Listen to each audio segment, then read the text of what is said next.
I'm going to go on to Stephanie Kollman-Baker.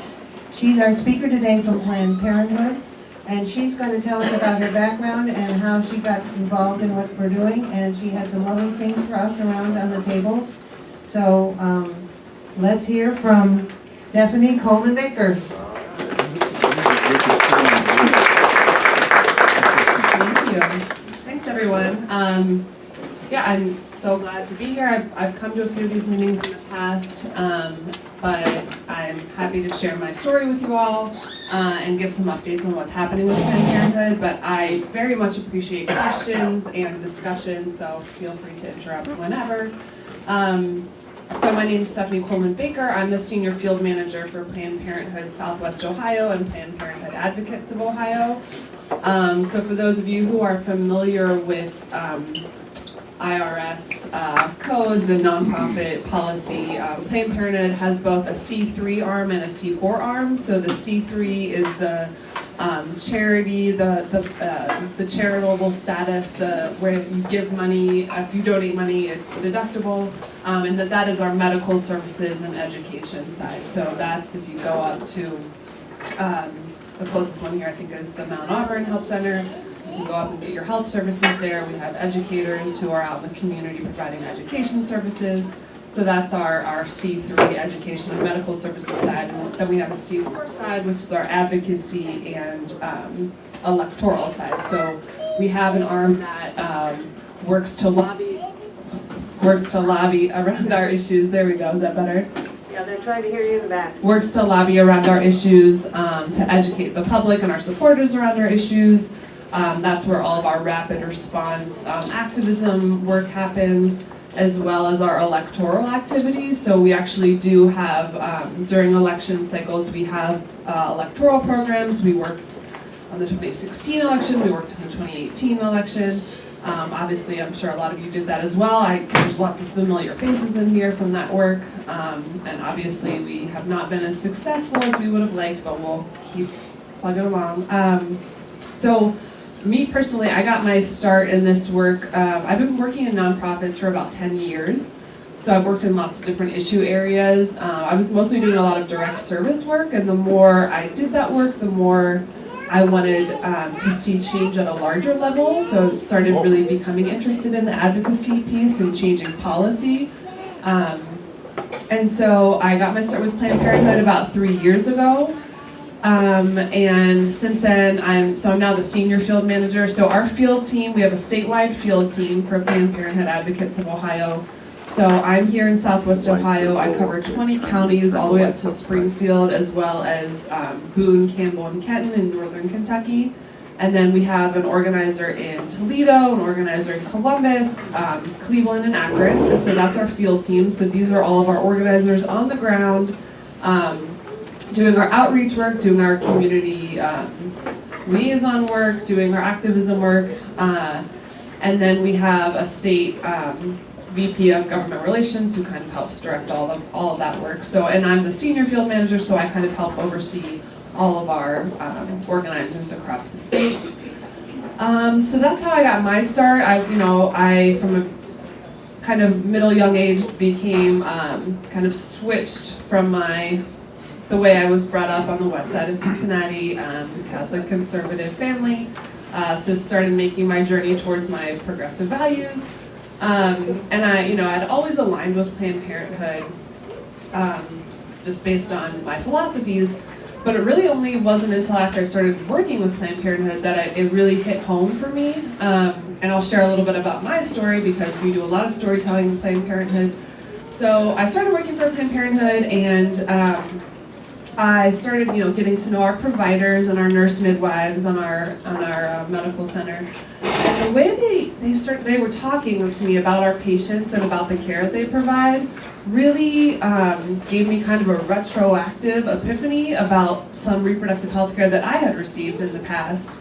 And I'm sure lots of folks who have gone to a gynecologist have had similar experiences. So it really made me think about, right after college, I moved to Kansas City for an AmeriCorps term.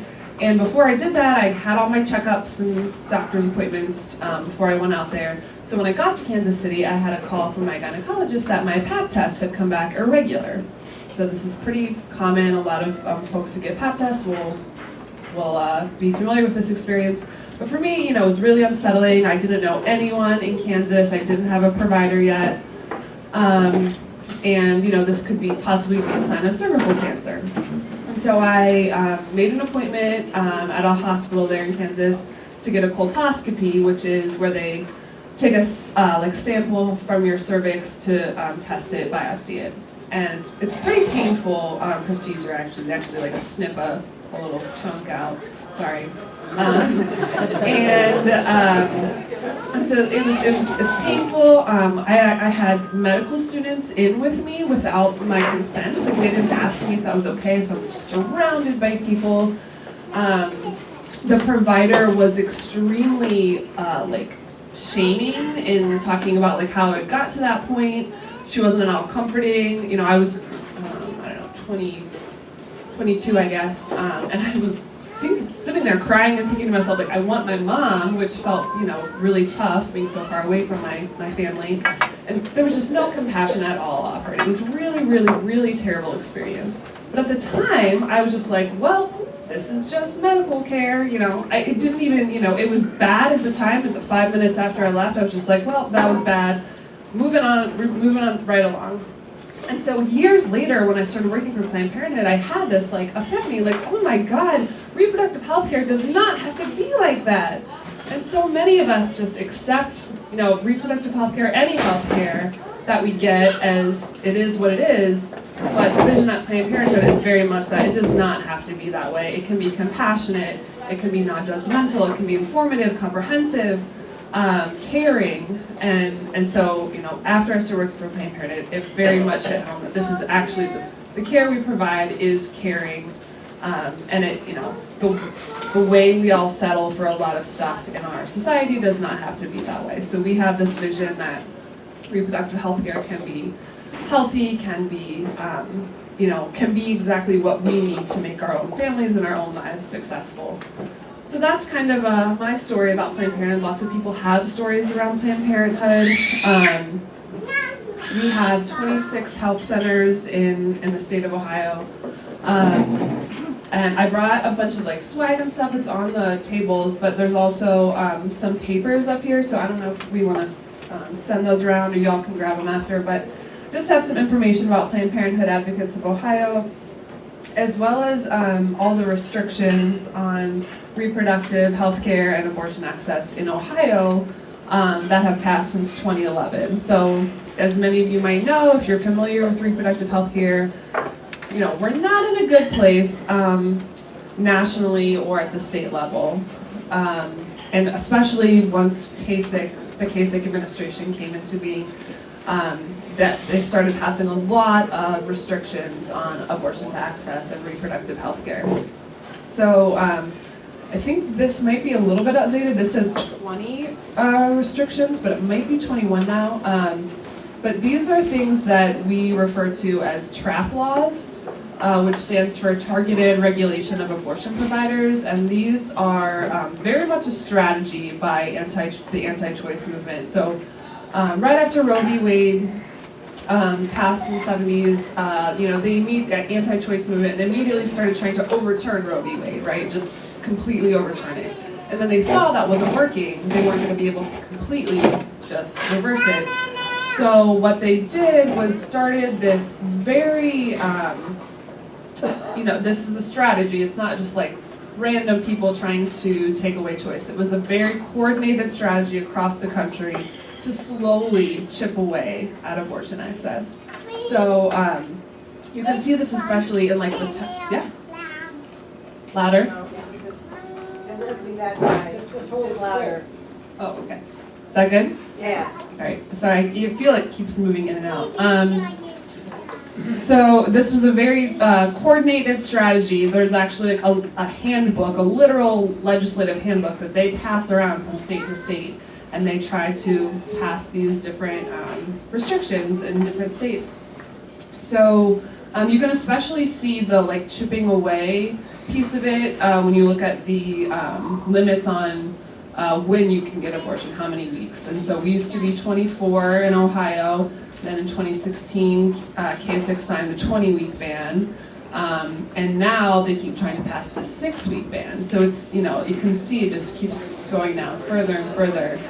These are also things like 24-hour waiting periods, transfer agreements, restrictions on when someone can or cannot decide to have an abortion. And a lot of these in the past had exceptions for rape or incest, but more and more we're seeing these really extreme pieces of legislation where there are absolutely no restrictions, which is really unsettling, especially for victims of sexual assault.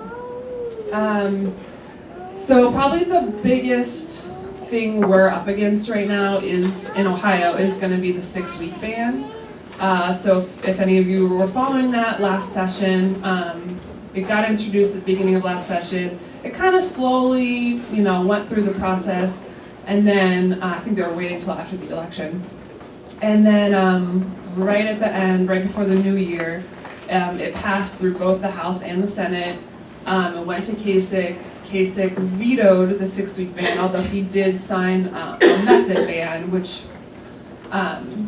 blocks the most common method in the second trimester, the safest or most common method. So that's being litigated now. But he vetoed the 6-week. Then they decided to try to override that veto. So we came back. We were up there on December 27th. So it was a really tough time. It was around the holidays. And we, before that, as it was going through the committee process, we had folks come up to testify with us during the opponent hearing. We had, I think, 25 to 30 people testify for us. These are patients, these are faith leaders, these are leaders in policy, med students, all kinds of folks came out to testify. And so then on the 27th, we brought buses of people up to Columbus with us. We had a big rally. We went into the State House. We were chanting as the House members were walking to the floor.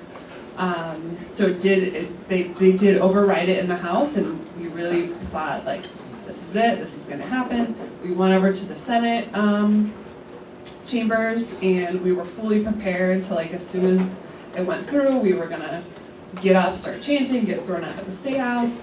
But it actually failed by one vote. Senator Bill Beagle, and obviously, as far as we can understand it, there was lots of stuff happening behind the scenes, right? Lots of moderate Republicans especially may not want to see this become law, but they can't be seen voting against it. But Bill Beagle's term limited, so he voted against it. People got very mad at him, but he's out of office, so it didn't matter for him. So it failed by one vote. So that's kind of where we were. Where we are now is we now have a governor who says unequivocally he will sign that bill. He said it 3 times already in the new year, and it's only so he has said many times, he said this during the debates, the gubernatorial debates, that he will sign the 6-week ban. It did just get introduced yesterday in the House. It'll be introduced in the Senate as well. So just so everyone's clear, this would make it illegal to obtain or provide an abortion after 6 weeks. This is when you can, in some cases, hear the fetal heartbeat, so that's why the opposition calls it the heartbeat bill. We don't use that language because we don't want to frame it that way. What it is a 6-week ban. And this is a huge problem, especially because a lot of folks may not even know they're pregnant by 6 weeks. So it is essentially making abortion impossible to obtain in Ohio. The leaders in the House and the Senate are saying that they're going to fast track this, that they want to get it signed before the summer break. And we know now that we don't have the protection of a governor who doesn't want to see such an extreme bill.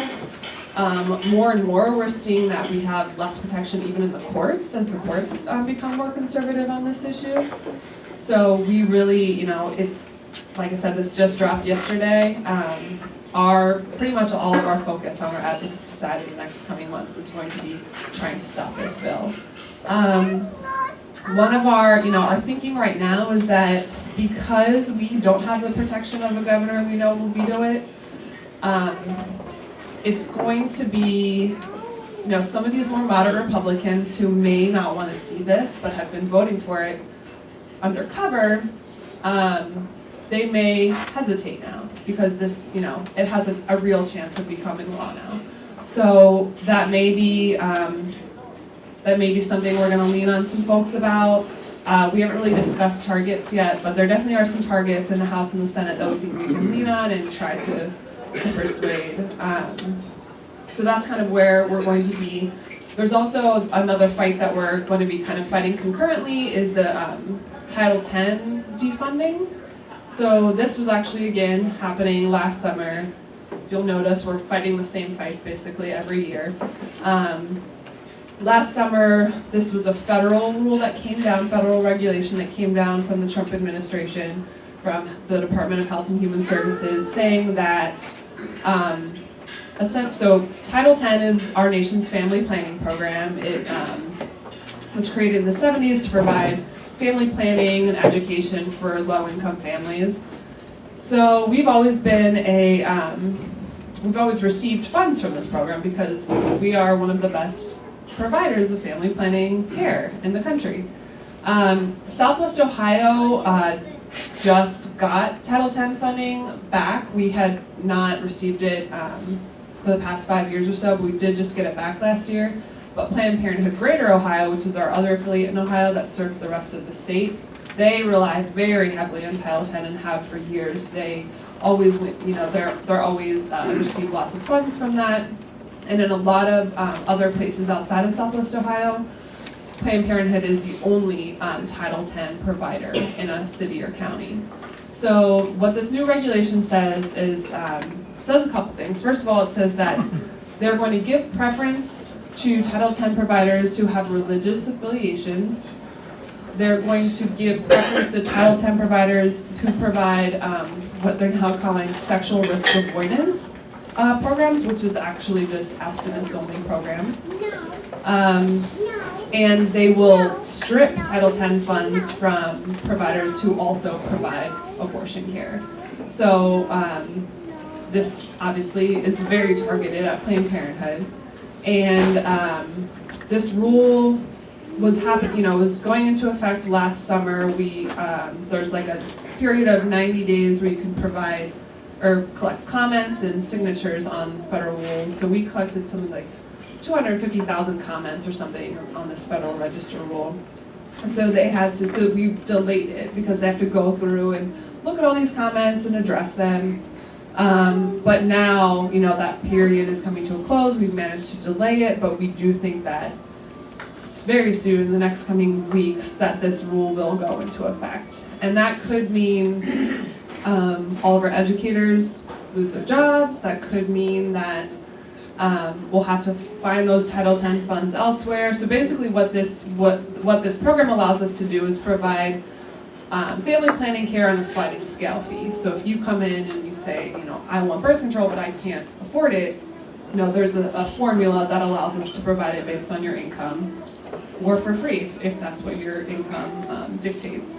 So either way, there's going to be a huge cost to Planned Parenthood to keep providing the same level of care that we currently provide, which is such a huge shame. So Title X, none of the funding goes to abortion, but because we also provide abortions, they're tying the funds to that caveat. So that's another big fight that's going to be upcoming with Planned Parenthood at the federal level. At this point, there's not a lot we can do about it except kind of raise the alarm and get people to start talking about it. But with the 6-week ban, we are going to be looking to a lot of our supporters, our allies, our partners to help us in that process. So whether it's writing letters to the editor, lobbying at the local level, like visiting your state reps and state senators, talking about our issues, going up to the state house, testifying. So we're going to be asking everyone to kind of jump on board because we've been fighting this ban for 8 years under the Kasich administration, but we always kind of had that protection that he was not going to sign these, and that protection is gone. So this is kind of like this is the big one in Ohio. This is the question of whether or not people can still access abortion in our state. So we're going to be asking everyone to jump onto this fight with us and really help push back against the administration on that. Can I ask you a question? Yeah. What is it that drives the so-called pro-lifers? Is it religion? Maybe Southern Baptists? What drives them? Why are they usually men, as far as I can see? It's confusing.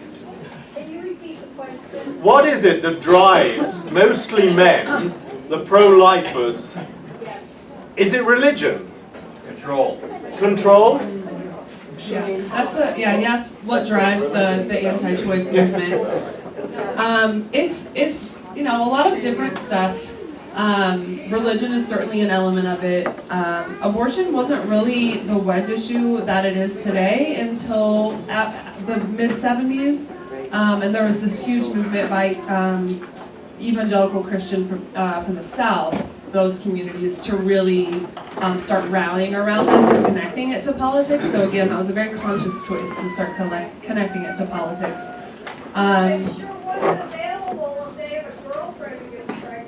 Yeah, does everyone remember I forget what his was, I think he was a rep from Pennsylvania. He was vehemently, pro-choice, quote unquote, until his abortion, or his mistress wanted an abortion, and that all came out, and he stepped down. We have some comments.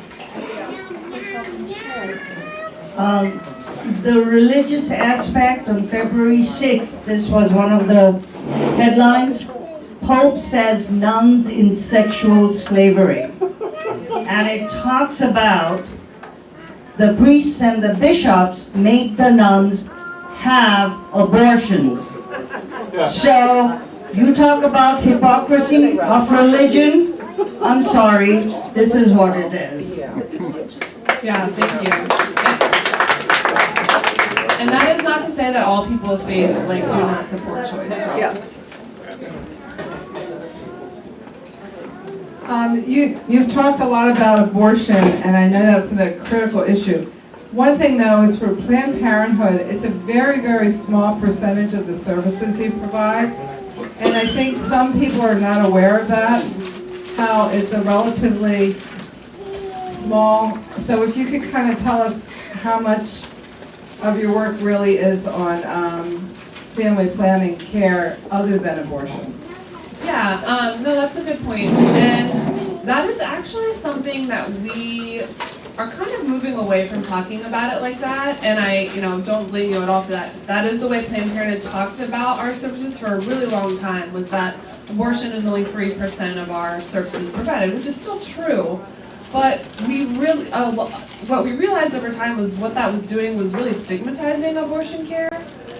We never want to say that abortion is that it is not healthcare, because it very much is healthcare. And no matter, even if we lived in a society completely free of sexual assault, or where everyone had a basic universal income and could support themselves and however big they wanted their families to make, abortion has always been and will always be a needed part of healthcare. So we never want to say that it, even the Trump administration last year, kind of offered in this weird deal-making way that he has, that if Planned Parenthood stopped, it was during the ACA defunding and the ACA review.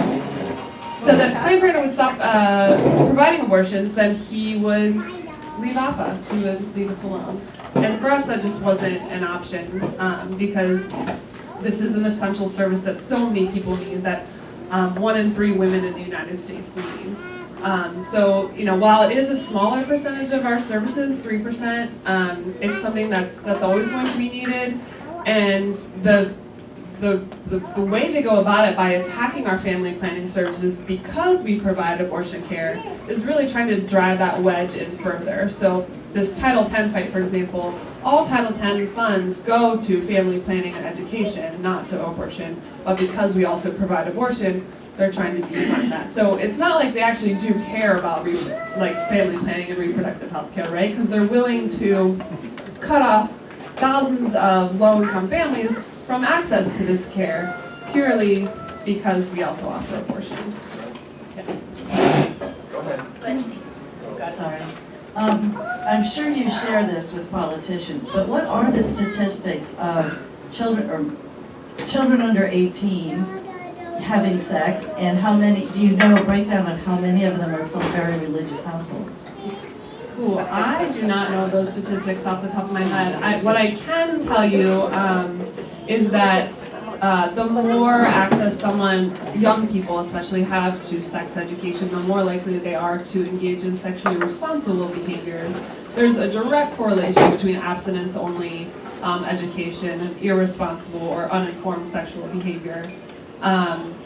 There's also trends showing that millennials and younger generations are actually abstaining from sex longer because they're more educated about it and they're more focused on having sex with more meaningful sex with partners other than, dangerous sexual behavior. I can also tell you that, there's this stigma around abortion that it's like irresponsible young people who get pregnant, right?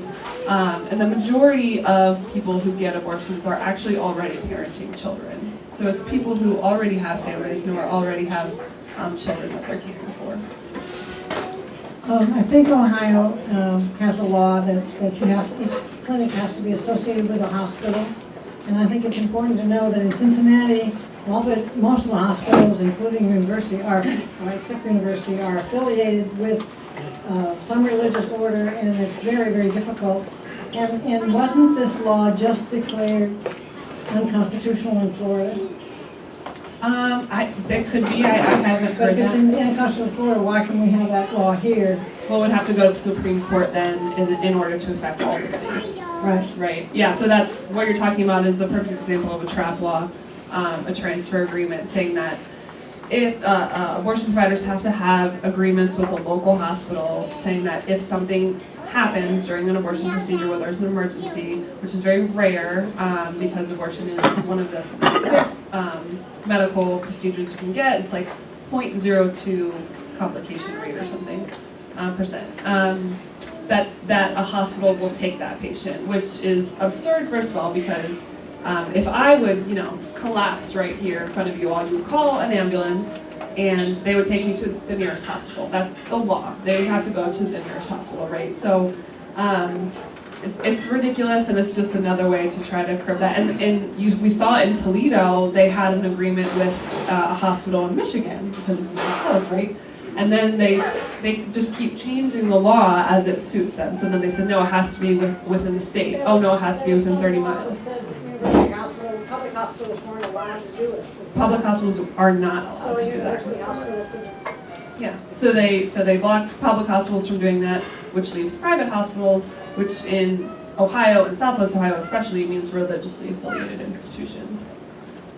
I've got a question. I recently read a post with someone who was having a miscarriage at 12 weeks.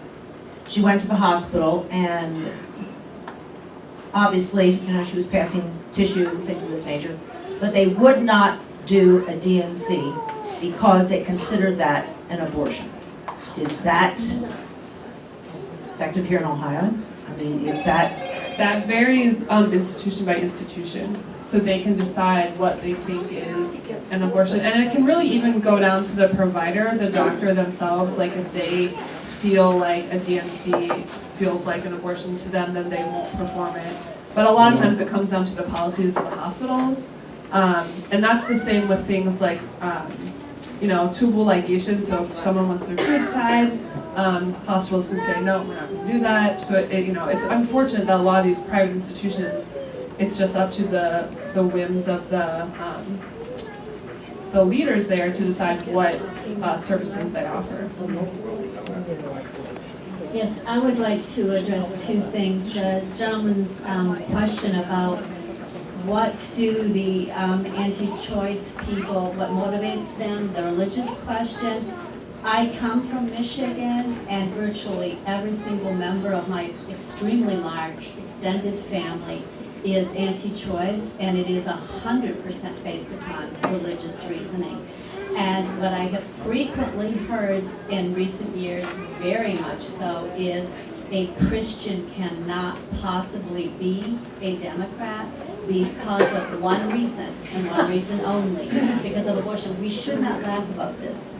I really am trying to get people to understand that this is a major force, and that I see it as probably being possibly a deciding force in the 2020 election. And to that effect, I want to ask you, I'm hoping you can provide me with some clear information that Facebook has been flooded with, the internet has been flooded with information about the late abortion issue. I am being hit with questions by my nieces about this. They're wanting to understand it. And there's a movement that was started already this week in Michigan to introduce legislation based upon this late abortion issue. I want to know exactly what that late abortion agreement is, what is the law, what's it about, etc. I'm tired of relying on internet sources. The only reason I came today was to ask you that question. All right. So and being completely honest here, obviously, if you don't know what she's talking about, New York recently passed some legislation around late-term abortion access. So I have not looked very deeply into this yet, but I suspect it is something we'll be looking at. From my understanding, essentially, like I've been talking about, we're at 20 weeks here in Ohio. Previously, we were at 24. I'm not sure what we were at before that. We're trying to take it to 6. So my understanding is that this law would just stop all of those restrictions, and that basically leave it up to the pregnant person and their medical provider to make the call when an abortion is the right choice for them. And so the way the anti-choice movement is using this is saying, someone's going to carry their pregnancy through until 5 minutes before they go into labor, and then they're going to say, oh no, I'm going to get an abortion, which is absurd. It's also incredibly offensive to think that someone who decides to carry their pregnancy to term is just going to flip-flop like that, right? That this isn't something that people think about very carefully and thoroughly when they're making these decisions. And mostly what this legislation has to do with is these incredibly complex emergency situations where, and I think as of right now, there's about 90% of all abortions take place in the first trimester. So these late-term abortions are happening when there is an incredibly risky situation, when there's some kind of fetal anomaly, when there's danger to the pregnant person, or when the pregnancy is no longer viable, right? And so you hear about, and really the only way we can combat stuff like this is by people sharing their stories, which is such a shame, because this is incredibly heartbreaking for lots of families who are facing these situations. So you might have seen there's a great New York Times article, like a 5-part story last year. There's more and more coming out now because people are being forced to share these incredibly personal, heart-wrenching stories about how this was a planned pregnancy. They had their nursery painted. They've been going to their doctor's exams, and somewhere along the line, something happened. Some fetal anomaly or emergency situation where the pregnancy was no longer viable, or there was going to be some kind of complication for the pregnant person's health, and that they had to make this decision. Should we keep going? Should we wait and see if something really does turn into an emergency? Should someone be forced to carry a non-viable pregnancy to term? Should someone be forced to go through months and months of having a pregnant belly in front of them and people asking them about, oh, what do you do? What's happening when they know that, there's no life inside of them, or the life inside of them is not viable? So more and more people are being forced to share these incredibly heart-wrenching stories of this tough decision that should only really be left to that person, their families, and their medical provider. Yeah. I'd like to follow up on that.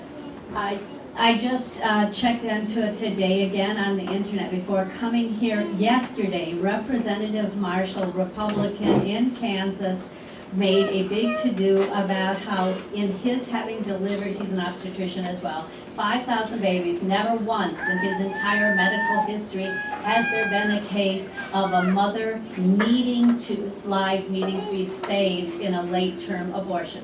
This is going to become a major issue. I don't mean a minor issue, a major issue.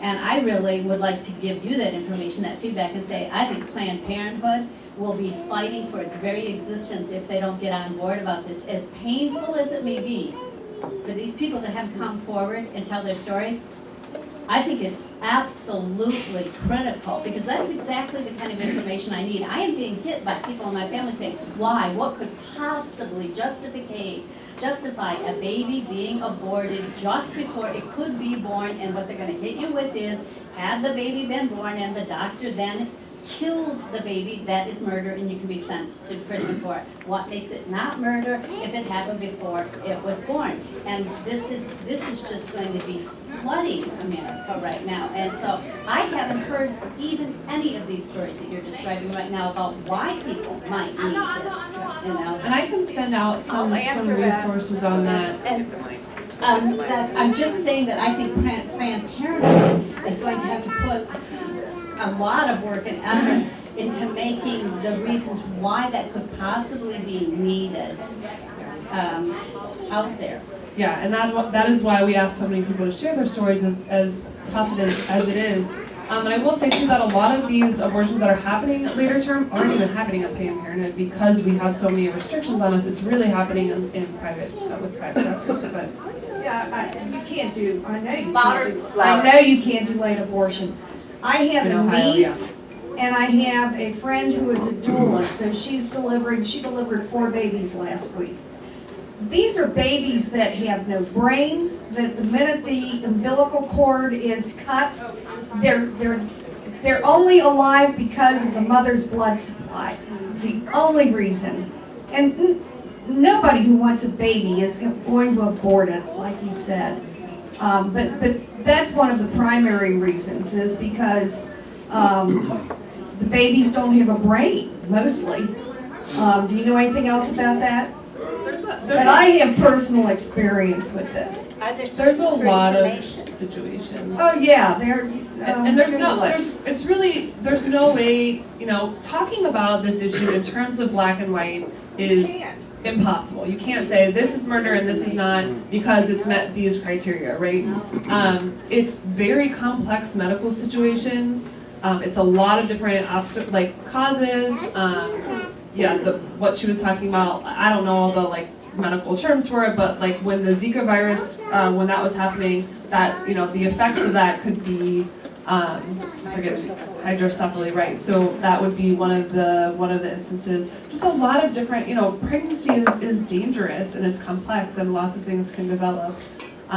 So talking about it in terms of well, this situation is okay and this is not, is impossible. And to be honest, you're probably not going to convince your cousins in Michigan that, it's hard to move someone to say from this stance to this. What I will say is it's good to keep having conversations around stories and around real experiences that people are having, because that's really the only thing that moves people, and connecting with them on values. Well, do you value, let's talk about the life of this mother maybe and the 3 children she already has. Do you think that she should be able to be there for her 3 children? So connecting with them along the way on those values that you can connect on, and then not setting out to change people's minds, because it's really hard to change someone's mind on stuff like this. You talk about the hard work ahead. I saw an article in the Inquirer last week about Kentucky and Kentucky and Indiana wanting to form an alliance with other Planned Parenthoods to help fight off the attacks that are happening. So is Ohio doing anything? So we are seeing this more and more, especially in the last 15 years. A lot of affiliates have been merging, and so there used to be a bunch of different affiliates in Ohio. Butler County used to have its own affiliate, Dayton used to be its own affiliate, and more we're seeing mergers because of all the cuts and restrictions and trying to combine resources. So that's why there's now 2 affiliates in Ohio that cover the whole state. I think Kentucky is just one affiliate. But yeah, we do work closely with PPINK is the advocacy arm in Indiana and Kentucky. It's PPINK, so PP, Indiana and Kentucky. So they actually are a multi-state advocacy affiliate. So more and more we're seeing that. We're seeing more and more, health centers have to close. But yeah, we do work with them and work with our partner, like the ACLU often is involved in some of these advocacy fights and work on sharing talking points and sharing strategies and that kind of thing. There was an interview yesterday on NPR with, among others, the national, whatever she was, a national publicity director for National Right to Life. And when pressed on certain issues, she actually was admitting that they are more than willing to criminalize women and doctors. She said that the ultimate goal is that life will be protected from conception all the way to term. And there were a few other very disturbing things that they had to say. And at one point she actually said, there are women who are choosing, when the life of the mother is in danger, to prioritize the life of their unborn child and sacrifice their own life. And if that starts to become a mantra, holy crap. I mean, and not to say, I'm sure that does happen, but again, that's their choice in their body and their life, right? So it seems to me it isn't just religion. It's a very appealing slogan, right to life.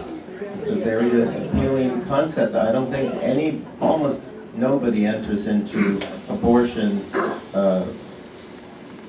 without a considerable struggle.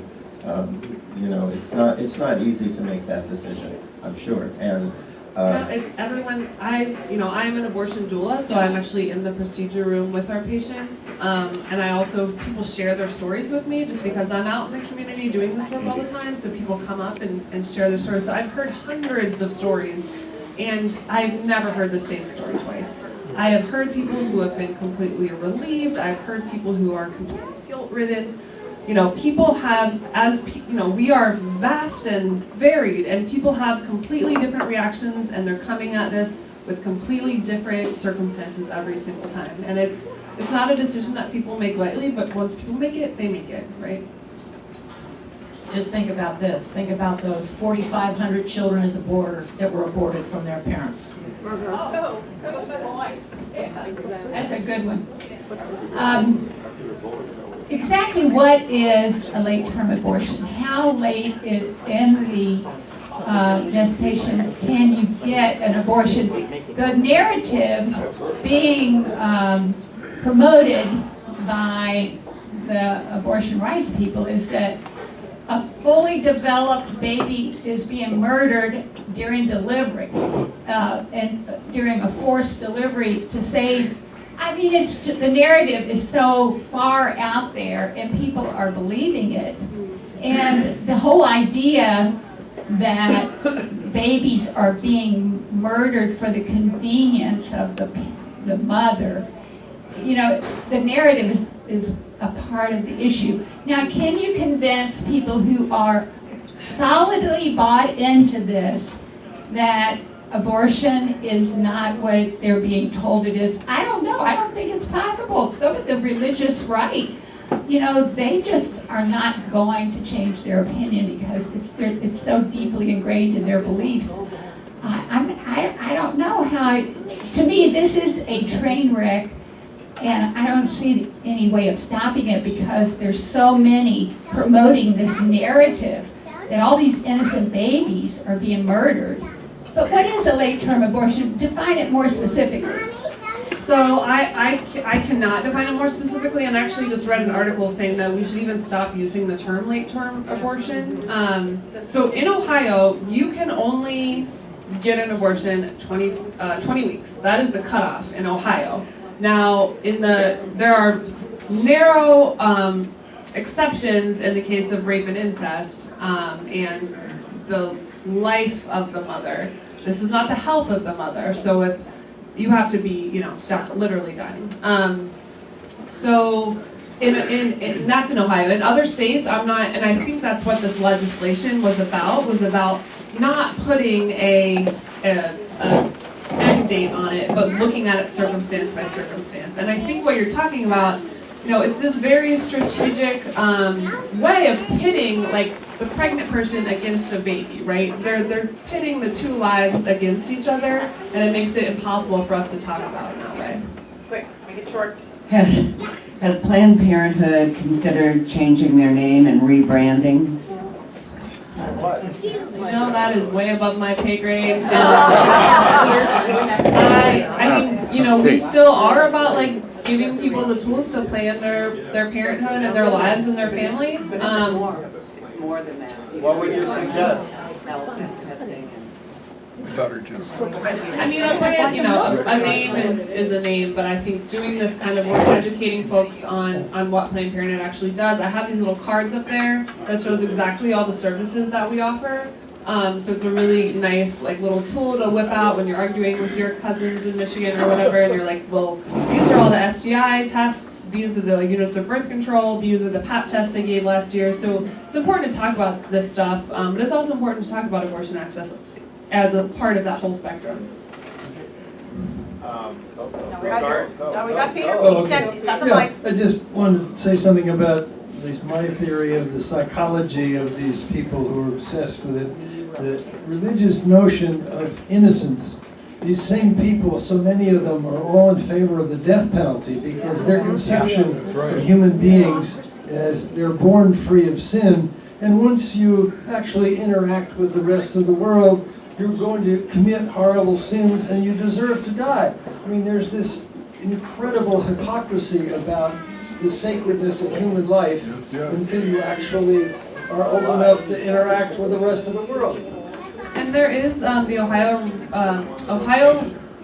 Ohio Religious Coalition for Reproductive Choice is an organization in Ohio, and it's people from all faith backgrounds who talk about how being pro-choice intersects with their faith. So yeah, I do not want to paint all people of faith with this broad brush, but there is definitely, you're right, this very toxic idea, and I think it's about control as well. I can't believe I finally got the mic. This is great. Regarding the 6-week ban, you implied that there were some state legislators that were kind of maybe in the middle, or could be persuaded to vote in favor or not to go along with the ban, as it were. How do we find out who these people are, so that some of us, maybe even in our districts, we actually might be able to put some pressure on them? Yeah, so what I was saying was that we haven't identified these targets yet, but this is definitely something that like our entire, so we're part of a coalition called the Freedom of Choice Ohio Coalition, so we work with NARAL, Preterm, the Ohio Religious Coalition for Choice, the League of Jewish Women, so a bunch of organizations are working on laying out exactly what is our strategy now that we have a governor, that we have DeWine who we know will sign this. Who are our targets, and that's definitely information that I can share. We're probably going to be organizing like local lobby days, so getting people to go out to their local reps and senators' offices and putting that pressure on them and telling their stories and sharing why this is important to them. So we'll definitely be providing tools to start putting that pressure on targets. Would that be on your website, or how would we find out? So the best way to keep up with, and I can always share it with the group, but the best way to keep up with information directly from Planned Parenthood is I have supporter cards there at the back, and there's a place for your name, your contact information. You check the volunteer box. I send out a weekly email with policy updates, legislative updates, volunteer opportunities, events. We're meeting down at Portman's office at this time or whatever. So whatever our rapid response stuff is, that's on there. If you put your cell phone, we usually send out text alerts when big stuff is happening. So we'll definitely have ways for you to get involved if you sign up there. It sounds like the ACLU is in the forefront of proactive legislation, maybe, because there's just so much time, energy, and money going towards all these defenses of these erosion laws. So much time, money, effort going towards the defense. So what's happening on the offense level? And I'm wondering, what about HIPAA law? HIPAA is just HIPAA, all over the place at any facility. But women don't even have to tell their stories. They don't have to tell, it's their private history. They don't have to, but you do have to, because that's what happened with gay rights, is people came out of the closet, you tell your story, and people like the narrative and they're persuaded, possibly. But legally, HIPAA. Where is HIPAA in this argument? Right. So yeah, I mean, Roe v. Wade is based on the right to privacy. That is the right that the court case is based on, the right to privacy to your private medical decisions and private medical procedures. And you're right, it is, you know, pardon my French, bullshit that we have to share these very personal, private things about our lives in order to make people see us as human beings, right? But, you know, it is something that is effective. It is the most, and you're right, it exactly mirrors marriage equality fight as people started coming out of the closets in the late 90s, early 2000s, and people realized, like, oh, I know someone who's part of this community. Look at Senator Portman. His son came out and suddenly he supported marriage equality, right? So these stories, this 1 in 3 women in the United States who have had an abortion, you know, everyone here knows someone who's had an abortion. You may just not know that you know someone who's had an abortion. And I tell people, you know, friends of mine who we might disagree on this, like, you're probably hurting people in your life when you're posting this stuff on Facebook. You're really hurting people who thought maybe they could trust you with their personal stories, but they know now that they can't. But you're right, it is a total invasion of privacy, and unfortunately, because we've not been able to elect people who will fight for us, we're being forced to fight this ourselves and share these very personal stories. Does Planned Parenthood have an adoption department? Because I thought if it did, it might bring the two extremes a little bit closer. We don't have an adoption department, but we do refer out. So when someone comes in to us, they do get counseling on what their options are, and then we give them all of their options, right? And if adoption is their choice, then we would refer them out to our partners that we... Because I've heard from a lot of people that they would like to adopt a child, but they cannot afford it. Apparently it's very expensive. Yes. I mean, this would be an ideal thing, surely. Budget-priced adoption. I don't know. I mean, there's also the argument of, like, forcing someone to carry a pregnancy to term if they don't want to do that. That's true. But yeah, we have great partners in the adoption world that we refer out to and that we connect folks to. There's a great provider, and I can't think of the name of it, in Ohio, but they are blatantly pro-choice. So they're a pro-choice adoption agency. So they work very closely with a lot of different abortion providers in Ohio. But yeah, and I often, like, ask people who are vehemently anti-choice, like, where's your adopted kid then? Yeah, right. Because there are thousands of, or I don't know the exact, there are lots of kids in the foster care system who need families. The foster care system is a whole other, you know, piece of it that we could go into that is incredibly underfunded and undersupported by our state legislature. And what are they doing? They're focusing on passing another abortion business. Yeah. We have the mechanism to punish, but we don't have the mechanism to support. One last question. Very brief. I did read in the New York Times not too long ago that the number was 1 in 8 women, not 1 in 3. I have a hard time believing 1 in 3. And I worked for Planned Parenthood back in the 70s when Roe v. Wade was passed. And early abortion was first 3 months, midterm was up to 6, and late term was anything over 6, all the way up to none. And it depends on the circumstances, but it was viability. And now they say, well, you know, they can say babies that weigh a few ounces. It's, you know, strange. So what's viability? But anyway, just as a general, it's a range of time after 6 months. And it's definitely not 1 in 8. I think the 1 in 3 number is moving closer to 1 in 4, actually. 1 in 3.5. We have a one-liner. I don't like government being involved in the decision on abortion. And what I've said, what I've thought, and I've said to other people is a government that can prohibit abortion could also require abortion. Yeah, it definitely comes down to looking at it from who has autonomy over someone's body. Let's hear it for Stephanie Kollman-Baker.